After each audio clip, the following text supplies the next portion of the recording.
Then sibran kami kay kanila, bisino sila, no? Pika-pika lang sila. Siguro siya, mirahan sila lang ang ina pueblo. Then our speaker for evangelism and spiritual warfare, please welcome Brad Nico Sinisa. Gracias, hermano. So, correction lang, hermano. Habla si sister, dos lang di mi anak. Uno hombre, uno muere, uno daw del vecino. Buenas, no? Buenas. Very lucky at El West kay, I think, last month, brother, dali kita na Fatima. Then, takyatan ninyo otra vez. Pero, uno lang sa manifestation, basta ansina kani, takipirmi el PFO AGT, mapuwersa el taliba kanila. So, buenas, good morning.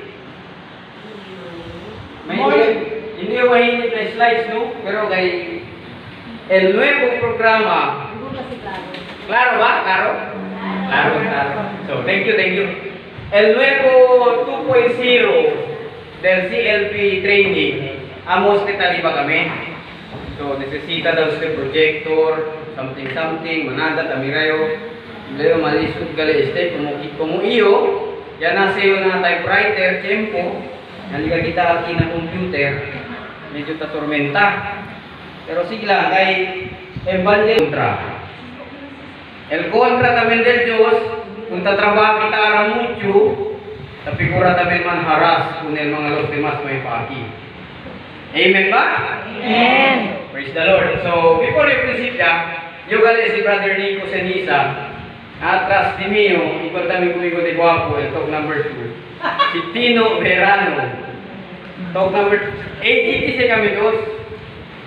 Mandala niyo kung ustedes sabe, kay the principal lang si kami na uso, de broma lang daw. Akil lang kwento yun?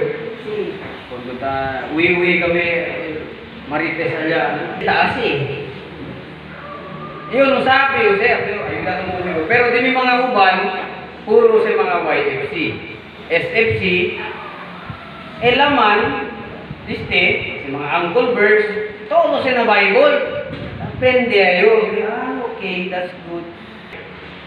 Pichay, ma.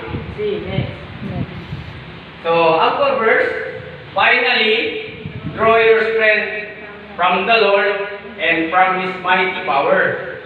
Put on the armor of God so that you may be able to stand firm against the tactics of the devil. Okay, this year, 10 years ago para gana kita sangga kung ang tentasyon del demonyo, we have to put our armor. At ba, protection yero shield. Pero hindi kita si karga. Kaya pesa usay. Hindi kita sa karga, kumukulit ito manese. Por medio del rezo, ya tu comunicación con él, rezo del Santo Rosario, attend del household, attend del teaching. So kami, ngayon ko lang isali, istaba na Cagayan de Oro. Diyan ba kanya sige? Diyan kanya sige?